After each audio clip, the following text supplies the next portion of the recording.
noite a todos, sejam todos bem-vindos. Hoje eu escolhi um tema para a gente falar que é sobre Eurípides Barçanufo. É mais um dos espíritos evoluídos, um missionário que esteve aqui conosco no final do século XIX, começo do século XX, e tem uma obra grandiosa, até hoje, né? Então, assim, eu vou falar um pouco da parte dele como antes de ser espírita e depois como foi a conversão dele, desencarne, essas coisas todas. Então, vou passar um pouco rápido a parte dele como homem, vamos dizer, sem ser espírita, e depois vamos dar um pouco mais de ênfase na parte dele como médium. Vamos lá. Bom, ele nasceu em 1 de maio de 1880 na cidade de Sacramento, em Minas Gerais. Ele era o terceiro filho de uma família pobre de 15 filhos. Os pais deles eram Hermógenes Ernesto de Araújo, conhecido como Mojico, e a Jerônima Pereira de Almeida, Dona Meca. Nós vamos falar um pouquinho dela, o pessoal fala muito Dona Meca, Mojico, é só pelos apelidos, né? Mas vamos falar dela mais para frente também. As vidas anteriores de Eurípides Barçanufo. Então tem esse livro aqui, A Grande Espera, psicografia da Corina Novelino e pelo espírito Eurípides Barçanufo mesmo. Ele foi um essênio na época de Jesus, que era um grupo religioso que existia na época. E ele era Marcos o nome dele, ele conheceu Jesus na época, mas Jesus ainda não tinha saído para fazer as pregações, nada, mas já tinha conhecido ele, já tinha passado instruções para ele, e ele já começou, antes mesmo de Jesus, a começar a pregar a palavra, preparar o pessoal também, né? Depois foi discípulo de Inácio de Antioquia, e Inácio de Antioquia foi um discípulo do apóstolo João. Então ele era muito novo ainda, né? O Eurípides nessa época, assim, mas às vezes ele cumpria, às vezes, do Inácio de Antioquia, ele mesmo fazia as pregações, teve contato com João Evangelista também. E depois, mais para frente, tem um detalhe interessante sobre isso que eu vou alertar na hora lá. Foi o escravo Rufo, nessa obra aqui do Chico, pelo Espírito Emmanuel, do Ave Cristo. E também foi Johann Caspar Lavater. Ele era pastor suíço, poeta, filósofo e teólogo, e amigo de Pestalozzi. E vocês devem se lembrar, Pestalozzi foi aquele instrutor de Kardec. Kardec estudou nas escolas de Pestalozzi, usava o modelo Pestalozzi. E Eurípides, quando ele teve um colégio aqui, ele também tinha os métodos similares a Pestalozzi. E provavelmente veio dessa encarnação aqui. Bom, ele com 6 anos começou a trabalhar com o pai, no armazém aqui, Casa Mojico chama. Ele queria ser médico para curar sua mãe. A mãe dele tinha desmaios e visões esquisitas, está no livro, né? Então ela ia na igreja e ela tinha visões e desmaiava. Qualquer nervoso que ela passava, uma coisa mais assim, ela desmaiava. E o padre, inclusive, autorizou ela a ficar em casa fazendo oração, não precisava nem ir na missa mais, né? Então ela tinha esse problema e perdurou um bom tempo. E Eurípides queria curar de qualquer jeito. Em 89, teve um casal que se hospedou na casa dos pais dele, Dr. Onofre e a esposa, e ele era homeopata. Então ele trouxe um monte de livro de homeopatia, que ele ia ficar na cidade de Sacramento. E Eurípides, com 9 anos de idade, 89, ele começou a folhear os livros para ver se aprendia alguma coisa para poder ajudar a mãe. Mas em 97 só, que aí teve uma outra família que foi para Sacramento e o rapaz lá estudava homeopatia. E ele pediu, né, para o rapaz, emprestou os livros para ele, e aí ele começou a estudar homeopatia. Aí ele já tinha 17 anos, né? Estudou nesse colégio Miranda de 1889 a 1901. E esse colégio Miranda, ele se instalou na cidade em 89 e saiu em 1901, exatamente o período que Eurípides estudou lá. Em 1901, né, o diretor chamou os pais dele dizendo que nada mais tinha para ensinar para o Eurípides, que ele já aprendeu tudo o que o colégio podia oferecer para ele. E recomendou que o pai levasse ele para uma universidade, que ele fosse estudar numa faculdade, algum lugar assim, né? E foi o que aconteceu, né?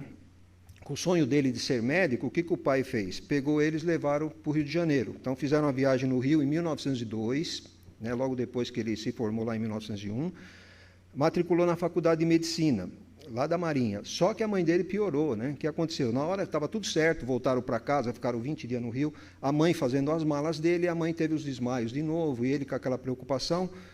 Conclusão, ela lá desmaiada, ele desfez as malas, quando ela acordou já tinha desfeito, ele nunca mais tocou no assunto e saiu da cidade e fazer medicina. Então, acabou o sonho dele de ser médico. Em 1902 ainda, ele criou então uma nova entidade educacional, já que aquele colégio Miranda tinha ido embora. Ele tinha 22 anos, fundou o Liceu Sacramentano, que chamava, convidando o que havia de mais capacitado na cidade para compor o quadro de sócio. Ele era uma pessoa muito inteligente, autodidata, né? Ele dominava astronomia, filosofia, ciências físicas e naturais, matemática, literatura, sem possuir curso superior. Ele era um autodidata, ele lia e ia aprendendo. E nesse colégio aqui, ele tinha muita facilidade, né, de ensinar também. Assim como no anterior, desde criança ele era até monitor, ajudava a dar aula para os meninos mais atrasados, e os meninos compreendiam bem o que ele falava, né, naquele outro colégio Miranda. Então, os meninos estavam atrasados, ele dava aula, os meninos compreendiam, e aqui também foi um colégio sensacional, muita gente frequentava. 1904 a 1910, ele foi vereador em Sacramento, conseguiram levar para lá usina hidrelétrica, linha de bonde elétrico, canalização de água, cemitério público e mais outras coisas. Só que, em 1910, o governador de Minas Gerais criou uma lei que prorrogava o mandato. Eles tinham um mandato de 3 anos, ele cumpriu 2 aqui. Prorrogava o mandato de 3 anos. E daí ele falou que o povo tinha confiado a ele 3 anos de mandato, não mais que isso. Então ele não aceitava e ele ia sair fora, né? Renunciava ao cargo. Todos os vereadores fizeram uma reunião lá, todos votaram contra a saída dele, mas não teve jeito. Ele saiu dizendo que ia tratar da sua missão particular. Qual era a missão dele até então? Ensinar, cuidava dos pobres, né? Tinha a farmacinha dele que ele tinha criado já de homeopatia. Então ele fazia isso, né? Ensinava, tratava dos pobres. Bom, ele tinha 3 desafios na vida dele. Primeiro, a doença da mãe, que ele queria curar de qualquer jeito. O tio era convertido ao espiritismo. O tio dele adorava ele adorava o tio, eles eram muito ligados, só que o tio não morava na cidade, morava numa fazenda lá próximo, uns 14 quilômetros de Sacramento. Mas ele adorava o tio dele, né? E o tio era espírita. E naquela época, doutrina do demônio, né? Tinha que tentar convencer ele do contrário. E o Sermão da Montanha. Em 1903, ele ganhou uma Bíblia do padre Maia, que era o padre da cidade. Ninguém tinha a Bíblia naquela época, não podia ter, era proibido, só o padre que tinha a Bíblia. Ninguém podia estudar. E ele, pela assiduidade dele nas missas, né, ele marcava todo o sermão do padre lá e ficava anotando tudo. E o padre era muito amigo dele e pegou e deu a Bíblia para ele, sabendo que ele ia estudar decentemente, não ia interpretar de maneira errada, e deu a Bíblia. Só que no Sermão da Montanha ele não entendia. Né? Como é que pode assim, né, ser felizes, né, os pobres que vão herdar não sei o que lá, como é que pode ser felizes os perseguidos pela justiça? E foi perguntar para o padre. O padre explicava, mas não convenceu. Até que o padre chegou uma hora e falou, são desígnios de Deus, não tenta entender, é assim que funciona. Mas para o Eurípides essa explicação não funcionou, não. Enfim, os 3 problemas da vida dele. Aí lá na fazenda Santa Maria, onde o tio dele ficava lá, tinha outros familiares também, não era só um tio, tinha muitos familiares lá nessa fazenda. Começaram a acontecer alguns fenômenos estranhos. Aí tinha lá, janela trancada, abria a janela, batia, era pedra em cima do telhado, né, os pratos, as coisas movimentando, e ninguém sabia o que era. Essa foto aqui ao lado direito, aqui, ela é o casarão da fazenda, essa aqui, né? Aí o tio dele, senhor Mariano, conhecido como senhor também, né? O senhor, ele, com esses fenômenos estranhos, foi buscar padre, tentou resolver, não conseguiu resolver. E ele tinha um amigo, o Frederico Peiró, e esse amigo era espírita, ficava em Uberaba, a cidade era próxima. E ele foi buscar o Frederico Peiró para ver o que estava acontecendo, se podia ajudar.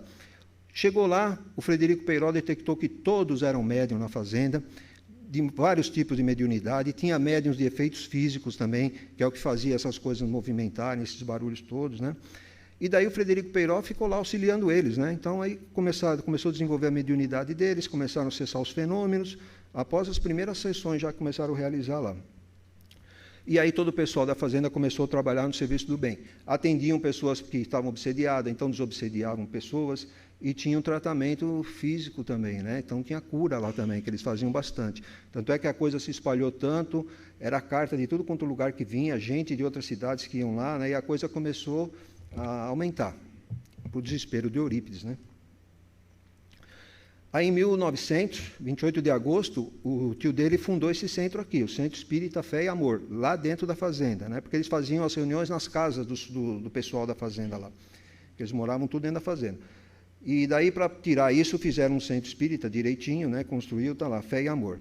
E aqui, por curiosidade, eu trouxe uma foto noturna do centro, lá na fazenda. Olha a quantidade de estrelas que a gente vê no céu, tá vendo? E particularmente eu já vi, não que eu estive lá, mas eu estive numa cidade ao lado de Sacramento, e o céu era realmente assim, para quem gosta, eu ficava vidrado com aquilo, é uma coisa impressionante de bonito. Bom, vamos lá. O Eurípides e a conversão do tio, que ele ficava tentando converter o tio dele de qualquer jeito, tirar do espiritismo. O tio dele frequentemente ia para Sacramento, e toda vez que ia, ficava na casa do Eurípides, e o Eurípides pedia para a mãe arrumar a cama dele no quarto dele, para ele ficar lá, né, conversando com o tio, tentando convencer ele do contrário, tirar essa história de espiritismo lá. Porque a família toda era católica, né, todos eles. Agora o pessoal da fazenda não, né, foi para a doutrina do demônio, segundo eles lá. O Eurípides não entendia como que as pessoas honestas, equilibradas, como o seu tio senhor, né, a madrinha Sana, essa Sana era a esposa do senhor, que era a madrinha de Eurípides. E outros tios que lá moravam na fazenda empenhavam-se tanto na difusão daquela doutrina do demônio. Ele não conseguia entender. Aí, em 1903, né, que o senhor foi lá na casa dele, ele começou a discutir de novo com ele, né, falando a respeito do espiritismo para abandonar. Ele falou: Eurípides, você é muito inteligente, tem muita cultura, eu não consigo debater com você. Aí ele pegou e falou: pega esse livro e leia ele, então vê se te ajuda isso. Era esse livro aí, Depois da Morte, do Leon Denis. Né? Então ele já leu a introdução, ficou fissurado no livro, na introdução. O tio acordava algumas vezes durante a noite e o sobrinho ainda lia, né? Estava lendo ainda, plenamente empolgado com a lógica convincente do autor. Eram 334 páginas do livro, ele leu em uma única noite, leu tudo. No dia seguinte, quando o tio acordou, né, muito obrigado, meu tio, é um monumento, ele falou. E também saiu, foi para um campo lá que ele costumava ir para meditar, para ler, tal, para as leituras dele, e foi ler o livro novamente. Então já começou a mudar um pouco de opinião, né? Aí, uma sexta-feira da Paixão, de 1904, né, a madrinha dele encontrava às vezes em quando ele na cidade e falava: Eurípides, vai lá ver uma sessão, porque ele via perguntando: ô madrinha, e os espíritos lá, como é que estão? Está tudo bem? Ele ficava, né, meio que azucrinando ela. E ela convidava ele: qualquer dia eu apareço, qualquer dia eu apareço. Sexta-feira, então, da Paixão, 1904, ele chamou um amigo dele, o Zé Borges, e foram lá para a fazenda, mas não avisou ninguém que ia, simplesmente foram lá na fazenda. Chegaram lá, na Fazenda Santa Maria, todo mundo que trabalhava na fazenda, todo mundo que morava lá, estava dentro do centro para a sessão. Só que lá tinham 2 lugares vazios, que era para eles 2. Então, peraí, não avisaram ninguém que eles iam? Como é que tinha 2 lugares específicos para eles, né? Bom, enfim, sentaram-se lá para assistir. O tio dele estava abrindo a sessão lá com uma prece, né? E depois começou a ler um pedaço do Evangelho segundo o Espiritismo e estava explicando. E o Eurípides, ouvindo tudo, ele fez um pedido mental, né? Ele diz assim: se é verdade que os espíritos se comunicam com os vivos, rogo a João Evangelista, elucide-me pelo médium Aristides. O Aristides, pelo que falam, era um médium assim, de coração puríssimo, uma pessoa boníssima. Só que ele era analfabeto, diz que mal sabia fazer o ó, mesmo com uma garrafa, assim, ele não conseguia. Então, olha o que o Eurípides estava pedindo, né, para se convencer. Tinha que vir o João Evangelista, né, através de um médium que não tinha cultura nenhuma, praticamente, e explicar para ele o quê? O Sermão da Montanha, que ele não entendia. É isso que ele pediu. Bom, o tio dele terminou, né, a preleção lá do Evangelho segundo o Espiritismo, né? E o que acontece? Aristides levanta. O Barçanufo estava atrás do Aristides. E o Aristides começa a falar sobre o Sermão da Montanha. E era assim, uma explicação que Eurípides ficava abismado, né? Como aquela pessoa sem cultura explicando alguma coisa que ele nunca tinha ouvido ninguém explicar daquela maneira, ele ficou atônito, né, com a coisa. E no final, quando Aristides acabou a explicação, paz, João o Evangelista.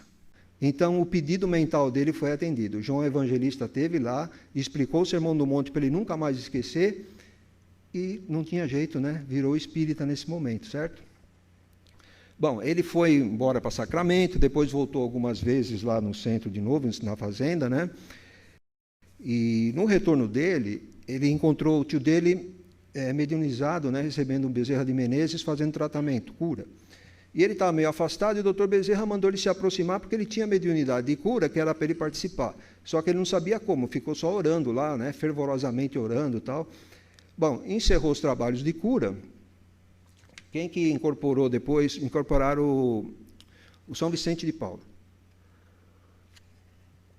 O São Vicente de Paulo, Ele começou falando que ele era o guia do Eurípides, né? Começou a falar com ele que era o guia dele desde a infância, um monte de coisa contou, e que ele tinha alguns trabalhos a fazer. Abandone o seu cargo na congregação, convido a criar outra, cuja base será Cristo e o diretor espiritual serei eu, e você o comandante material. Qual é essa congregação? Era o Instituto São Vicente de Paulo, que ele cuidava lá em Sacramento, né? Então ele pediu para ele abandonar, que era da Igreja Católica, para abandonar, que ia fazer outra instituição.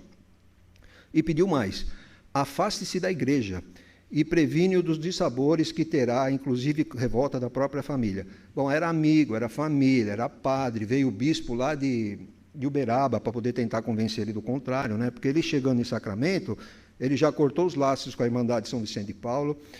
Seus colegas de magistério, né, os professores, tudo abandonaram os seus cargos no Liceu Sacramentano, que eles não aceitavam, e Eurípides começou a ensinar o Evangelho segundo o Espiritismo lá. E o pessoal não aceitava de jeito nenhum. Tinha pai dos alunos que ia pedir para ele parar, queria pagar, e ele não queria saber. E aí começaram a tirar os alunos, né? Começou a dar um problema no colégio.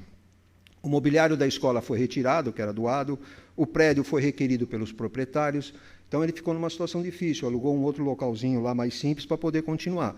E falavam, o professor está louco, Eurípides chora. Então ele chorava de tristeza, que a obra dele, o colégio que ele tanto amava, né, ensinar, estava indo por água abaixo. Mas daqui a pouco a gente volta no assunto do colégio. Grupo Espírita Esperança e Caridade, em janeiro de 1905. Ele fundou esse grupo espírita.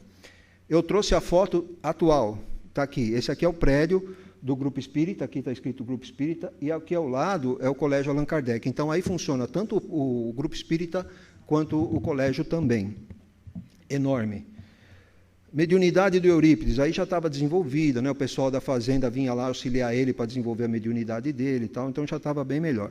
Ele recebia mensagens de Maria, mãe de Jesus, Maria Madalena, João Evangelista, Pedro, Tiago, Mateus, Marcos, todos os evangelistas, né? Tiradentes, José Bonifácio, Sócrates, Joana d'Arc, a lista é enorme, não deu para decorar e não coube aqui para escrever também, mas é enorme a lista, né? E aí acontece também, nessa época, assim, um fato interessante. O pai dele, inconformado dele ser espírita, pediu para a mãe, Meca, vai lá falar com o Eurípides, né? Vê se tira isso da cabeça dele, espiritismo é coisa do demônio. E dona Meca vai lá falar com o Eurípides. Eurípides, teu pai pediu para vir falar com você, que espiritismo é coisa do demônio, para você largar isso. Aí ele virou para ela e falou assim, o pai entende de espiritismo, por acaso, né? Ela falou, só vim dar o recado para ele. O Euclides, eu só vim dar o recado dele. Aí o Eurípides chamou ela num canto, sentaram e começou a explicar a doutrina todinha para ela, né, que não ia largar por causa disso e tal. Bom, foi ela embora e o marido dela, né, o senhor Mojico, falou, e aí, Meca? Falou com ele, falei. E aí, o que ele disse? Ele disse assim que é para você estudar o espiritismo e conversar com ele depois. E eu virei espírita também, quer dizer, a mãe virou espírita, depois todo mundo, irmãos, pai, todo mundo acabou virando espírita, né? Colégio Allan Kardec, ele fundou em janeiro de 1907. Vocês lembram que o outro colégio lá, o Sacramentano, estava mal, né? Ele estava chorando, né? Aí um dia de profunda tristeza, os alunos já acabando mesmo, né? Ele estava chorando e recebeu uma luz ao lado dele, que era um espírito elevado ali. E ele falou, não pode ser, eu nessa condição, nessa vibração minha, isso é um engano, não é espírito elevado, não vou receber. E repudiou. Só que o espírito era elevado, né? E ele tinha muitas mediunidades. Segundo falam, todas que estão no livro lá dos médiuns. O espírito então pegou a mão dele e começou a psicografar uma carta. E a carta dizia assim, não feche as portas da escola, apague da tabuleta a denominação Liceu Sacramentano, que é um resquício do orgulho humano. Coloque o nome Colégio Allan Kardec. Pô, se eles ensinavam o Evangelho segundo o Espiritismo, o povo foi embora, e vai colocar o nome de Allan Kardec, né? Vamos lá. Olha só. Ensine o Evangelho de meu filho às quartas-feiras e institua um curso de astronomia. Já está dando sinal de quem era, né? Acobertarei o Colégio Allan Kardec sob o manto do meu amor. Maria, serva do Senhor. Não teve conversa, levantou na hora, arrancou a placa e pôs lá Colégio Allan Kardec, começou a ensinar o Evangelho às quarta-feiras e aula de astronomia. Só que dizem lá no livro, está falando, que quando ele ensinava o Evangelho, ele tinha uma mediunidade de... para mover as coisas, assim, né? Então ele tinha muito fluido, assim, muito ectoplasma, né? E quando ele lia o Evangelho segundo o Espiritismo lá, a cidade inteira ouvia, toda a cidade ouvia. Então, assim, devia ser um negócio muito, muito doido, né? Porque a pessoa está lá, e isso está no livro dele, mencionado lá na biografia dele.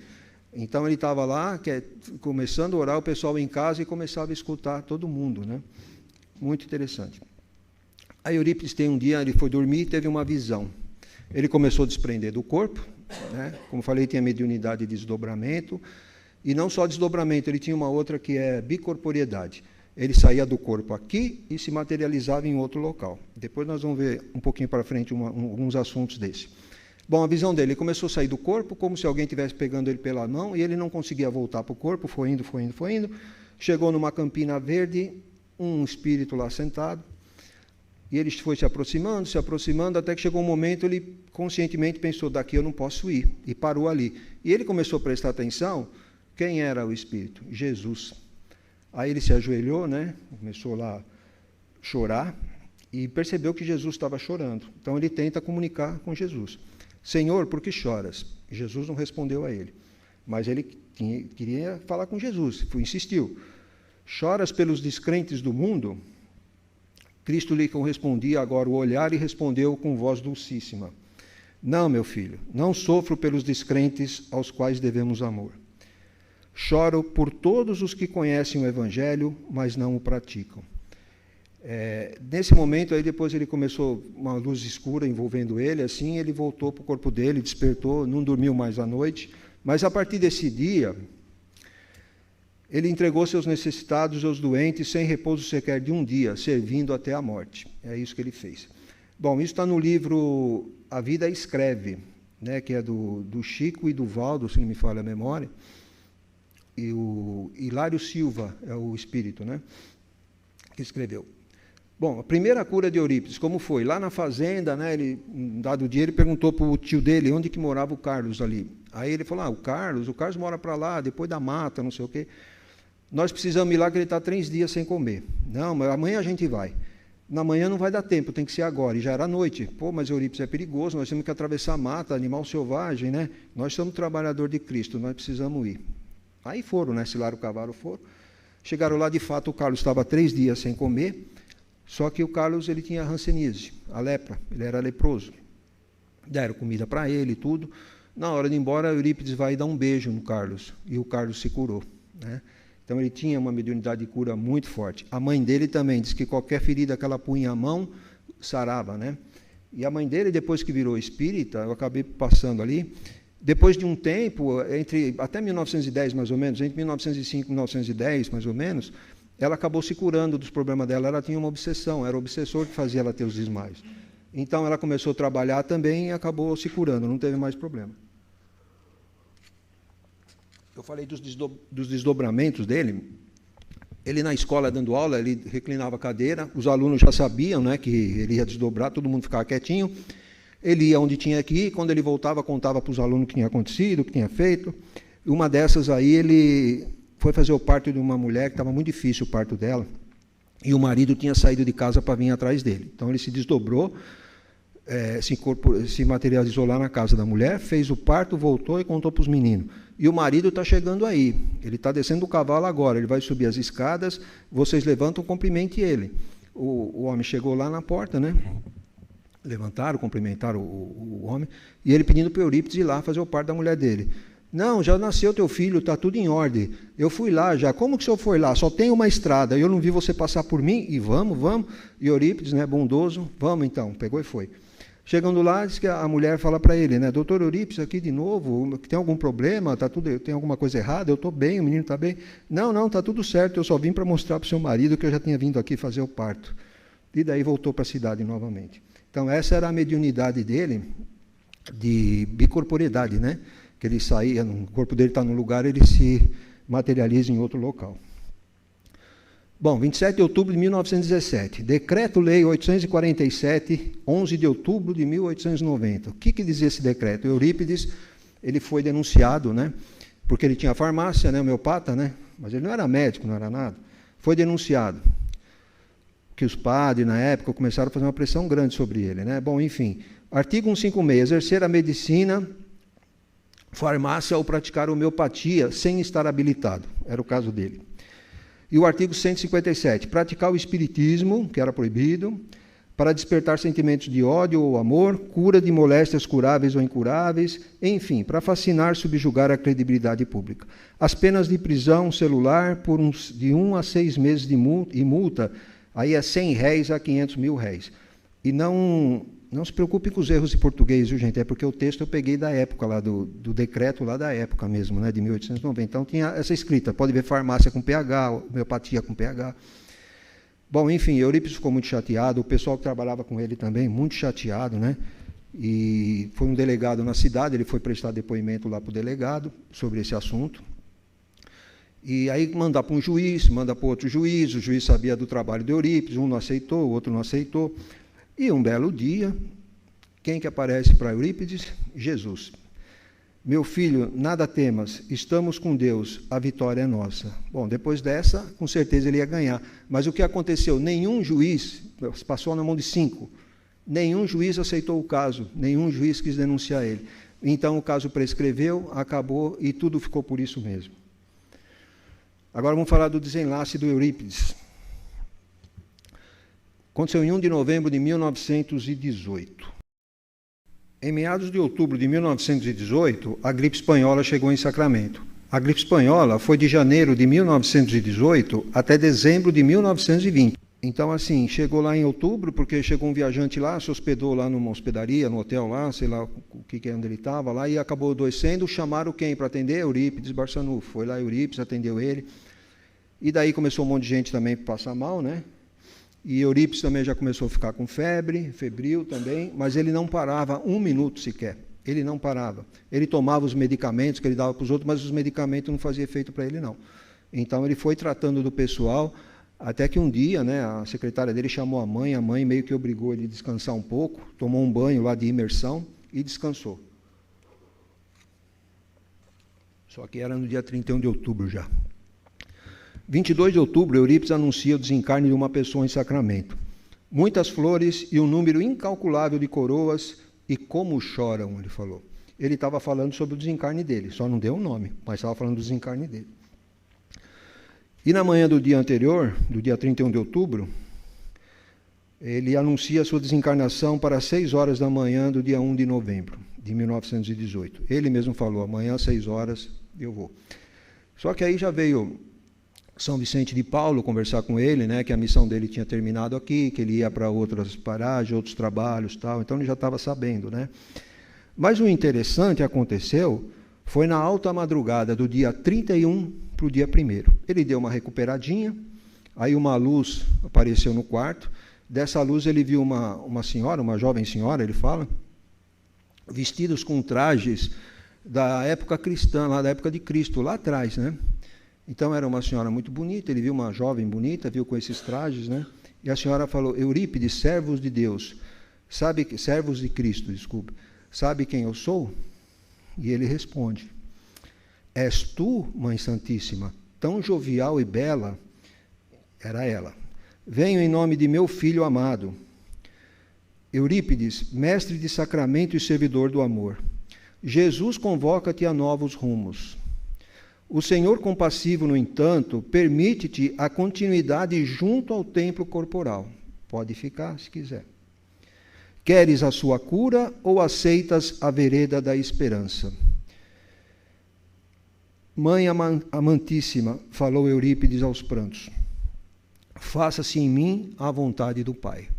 Então ele foi ser, né, desencarnou, né, ele não quis ficar mais na Terra. Mas antes disso ele faz uma série de perguntas para Maria, o texto é longo, né? Não dá muita coisa, perguntou o que ele ia fazer, aí ela contou daquele desdobramento que ele teve, o que Jesus falou para você naquele dia, que ele ia atender aqueles que conheciam o Evangelho e não praticavam, né? Então era essa a missão dele lá, né? Bom, enfim,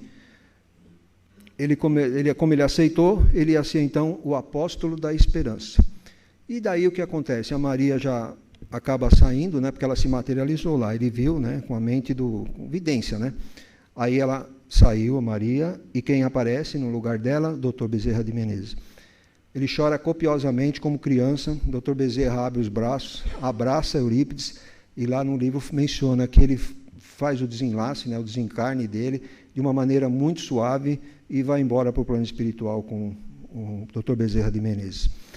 E lá no plano espiritual, na década de 1920, ele começa a construir o Hospital Esperança. A imagem é a única que eu arrumei, viu, gente? É meio difícil de ver, mas é esse aqui, tipo um catavento aqui, tá vendo? A cada um dessas pás aqui é uma ala, né? Depende do doente, ele vai para uma ala para outra. São 5 andares e mais 2 subterrâneos. Aqui é uma cúpula de vidro, onde eles têm contato com o pessoal, com os espíritos mais elevados, né? E está nesse livro Lírios de Esperança, da irmã Dufour, né? Que é o Vanderlei Oliveira, um médium. E também está no livro Tormentas da Obsessão. Manuel Filomeno de Miranda, ele, nesse livro todo fala sobre isso. Ele vai fazer um estágio nesse hospital do Eurípides Barçanufo, né? Então está mencionado aí nos 2 livros. E a recomendação que eu tenho para a gente encerrar, antes de eu fazer a recomendação, tem um outro livro. Uma outra colônia de Eurípides, que essa fica em cima de Sacramento, é a Colônia Espiritual Eurípides Barçanufo. Ela foi mencionada num livro, acho que é Vozes da Outra Margem, se não me engano. Existe esse livro, Norinha, do Chico? Vozes da Outra Margem, né? Está mencionado nesse livro aí do Chico, essa outra colônia de Eurípides Barçanufo, que fica sobre a cidade de Sacramento. Bom, então, assim, recomendação. Eurípides, o Homem e a Missão. Esse aqui. É um livro fantástico, gente. Eu comecei a ler, depois fui para o fim, voltei para o meio, ia de novo no começo. Eu acabei lendo o livro inteiro, né? Mas é muito bom o livro, muito fantástico. Você conhece a vida de Eurípides, dá para chorar muitas vezes. E esse livro, Lírios de Esperança, também, que conta a respeito lá da colônia espiritual, né? Que ele fundou, né, lá na época de 1920, e lá em anos 30, anos 40, já começou a receber alguns espíritos, justamente esses que conheciam a palavra de Jesus e não praticavam. Então é isso, gente. Eu agradeço a atenção de todas. Foi uma apresentação muito breve. Para saber muito mais detalhe, leiam um livro interessante, né? Então, pelo trabalho aí, agradeço a Deus, agradeço ao pessoal que me apoiou no estudo também, que eu tive ajuda espiritual para poder concluir esse trabalho, então estou agradecendo eles. E agora vamos para a segunda parte. Vamos cuidar dos nossos irmãos aí na mesa agora, né? Pedir para que Jesus envolva todos nós, envolva todos eles que vão chegar ali na mesa e que possam ser atendidos também, tá bom? Obrigado.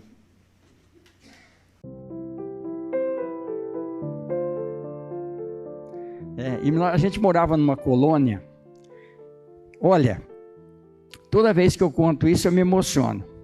Passava lá um andarilho, um homem muito dócil, mas era um andarilho, né? A turma chamava de mendigo, né? E ele sempre comia na casa da minha avó, às vezes comia lá. E lá tinha uma vizinha de colônia, uma moça muito bonita, por nome Genoveva, que ela tinha surtos, e ela ficava muito violenta, e aí precisava amarrar ela, tudo. Muitas vezes naquela época, por falta de conhecimento, eles batiam nela de reio, para ela se acalmar. Olha que coisa impressionante. Um dia ela estava com esse surto, era a época de colheita de arroz, colocava-se um pano no chão, para poder bater o arroz numa banca, e eles tinham amarrado ela e ela estava em cima do encerado lá, desse pano. Vinha vindo esse mendigo. Ele parou na frente dela e falou: meu irmão, ele era um doutrinador, mas ninguém sabia. Ele tinha evidência, ele viu a entidade com ela. Falou: meu irmão, deixa ela, vem comigo. Eu ando por todos os lugares, eu vou para a beira dos rios, eu ando no mato, vem comigo, deixa ela, você está cansado. E dialogou com a entidade. Nunca mais, durante todo o tempo que nós moramos lá, essa moça teve surto psicótico. Era um problema obsessivo. Olha a moral desse andarilho. Olha a moral dele. Era um homem que ninguém valorizava. Então, está aqui dentro, ó, está no coração de todos nós. O que nós temos de melhor é o amor que nós temos dentro do coração. Nós vimos o amor do Eurípides, nós vemos o amor dos espíritos superiores por nós, os nossos anjos da guarda, que fazem um esforço muito grande para que a gente possa estar num lugar onde fala de Deus, onde fala de Jesus. Então que Jesus nos abençoe, que a gente possa ter uma boa noite, um bom sono, amanhã é um novo dia, e nós vamos vencer tudo, porque nós queremos o melhor para nós. Muito obrigado.